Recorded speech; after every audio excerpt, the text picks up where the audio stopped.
In the spring of 1984, just outside a quiet town in Iowa, a nearly blind farmer named Walt Hammond spent his last $600 on a dying bull, and everyone thought he'd lost his mind. The animal was skin and bones, coughing blood, barely standing, no vet would touch it, no buyer wanted it. But Walt didn't see a dying beast. He saw something else. Something he couldn't explain. His wife begged him to walk away. His son refused to help. But that day, Walt made a choice that would change the future of his entire family. What happened next would shock the local farming community, and eventually, the entire state. A tale of stubborn faith, silent sacrifice, and a bull that wasn't what it seemed. This is a true story. And by the end, you'll understand why some people still call it a miracle on hooves. Hit like, subscribe, and let's go. Walt Hammond had lived on the same patch of land in Story County, Iowa, since the day he was born. Every morning at 5:15 sharp, he'd lace up his worn boots, pour a half cup of black coffee, and walk the frost-covered fence line before the sun even touched the fields. His hands were thick, weathered, a lifetime of soil and sacrifice in every wrinkle. The barn was old, but it stood proud, like him. His wife, Marlene, ran the kitchen like a general, and their son Cody, 21, was already talking about leaving for Des Moines. Life on the farm was quiet. Predictable. Until one morning in early March, when the old radio crackled with an announcement from a neighboring county livestock auction. A sick bull no one wanted.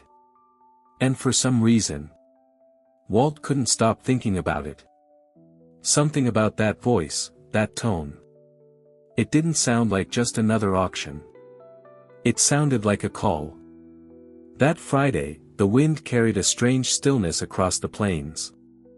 Walt drove alone to the auction barn in Boone County, not out of need, but something heavier.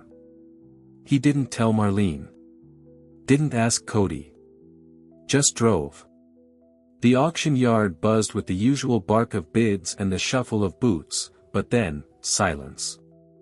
A murmur spread as they rolled out lot number 39, the bull. Sickly.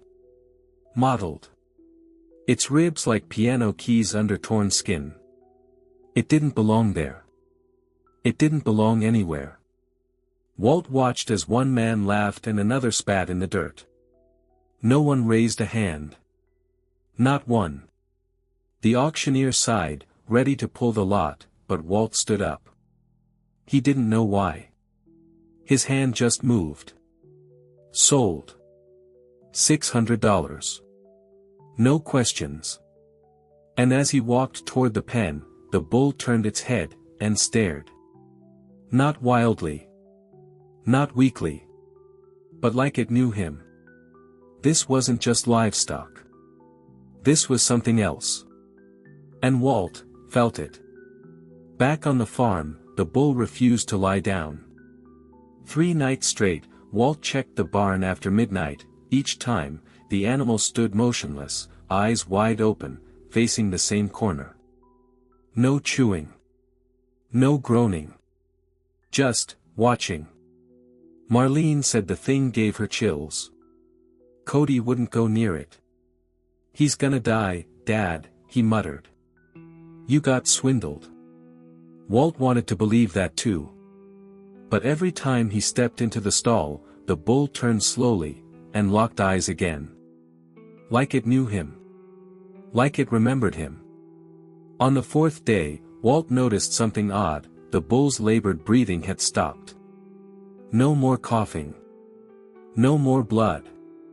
Instead, strength. Subtle, but growing. The vet he'd called never showed. No one wanted to touch a dying beast. But Walt, he wasn't so sure it was dying anymore. And every night, that same stare, patient, deep, unsettling. Something was shifting. And Walt could feel it crawling beneath his skin. By the 7th day, the bull wasn't just standing, it was pacing. Eating. Gaining weight. Too fast. Walt had seen sick cattle before. Nothing ever reversed like this. One evening, driven by unease he couldn't shake, Walt dug through his shed and pulled out the faded ear tag records from the auction. Lot number 39, no breed listed. No sire, no dam. Just a scratched out line and a faint signature from a vet, in Sioux City. Curious, Walt called the number. No answer. But the next morning, a truck rolled into his driveway. Out stepped a man in government-issued boots, saying he was with the Department of Agriculture. He wasn't smiling. That bull, he said quietly, was part of a study. He wasn't supposed to be sold. Walt's heart thudded in his chest. What study? What kind of bull had he brought onto his land? The man wouldn't answer, just handed Walt a card and said, "Don't let it off your property." Then drove away. Just like that. And now? Walt wasn't sure if he was afraid of losing the bull, or what might happen if he kept it. Walt couldn't sleep. That government man's visit kept echoing in his mind. By morning, he drove 2 hours west to Sioux City, gripping the vet's name written in smudged ink. But when he reached the listed clinic, it was boarded up. Closed since 1981. He asked around. One old rancher finally muttered something strange, "You're talking about that experimental crossbreed? Government pulled funding. Too unpredictable." Walt's stomach sank. Back home, he dug deeper. Found an old farming journal, April issue, 1982. Inside, a short article, "Hybrid Bull Trial in Iowa Fails, One Specimen Unaccounted For." Walt stared at the photo. Same eyes. Same scar on the ear. Same bull. They'd called him Genesis. Bred to resist disease. To adapt. To dominate. Not meant for public auction. And somehow, he'd ended up in Walt's barn. The realization hit like thunder, this wasn't luck. It wasn't chance. And now Walt wasn't just a farmer. He was the keeper of something he didn't understand, and couldn't control. By late April, Genesis had doubled in weight. His coat shone like polished iron, his breath no longer wheezed, it steamed. The neighbors started noticing. Some came to peek. Others whispered. Then, one night, Walt heard tires crunching down the gravel road. Not one truck. 3. No headlights. Men in plain clothes stepped out, slow and quiet. One of them wore the same government boots. "We need to take the bull," he said flatly. "It's not safe." Marlene watched from the porch, clutching her coat. Cody stood behind his father, fists clenched. Walt's jaw locked. Take him. Now. After all this? He'd saved Genesis.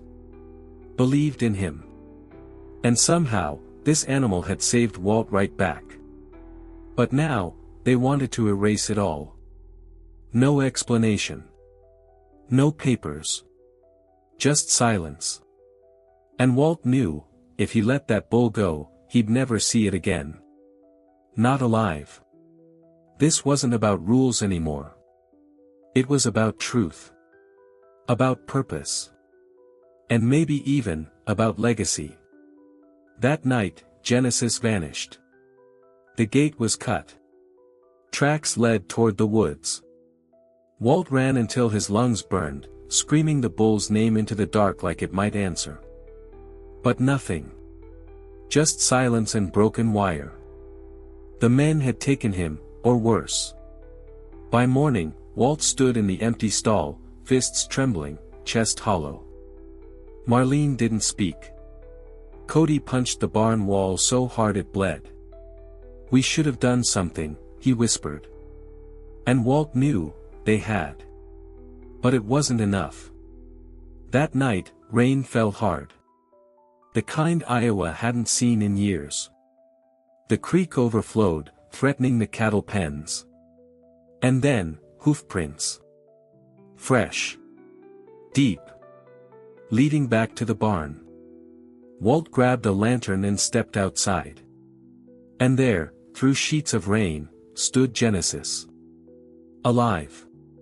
Mud-soaked, bleeding, but standing tall, like he'd fought his way home. Walt fell to his knees. He didn't know how. Or why. But the bull had chosen to return. And with that, something shifted again. Not just in the barn. In Walt. In all of them. Walt didn't call the sheriff. Didn't alert the USDA. Instead, he did what farmers do best, he got to work.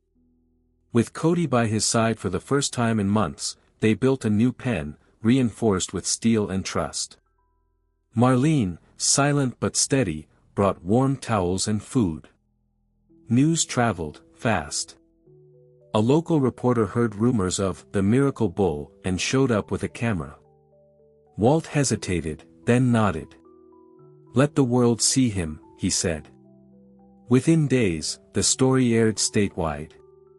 Experts called it impossible, a terminal bull not only surviving, but thriving. Offers poured in, buyers, researchers, even a university. But Walt turned them all down. "He's not for sale," he said. "He's family."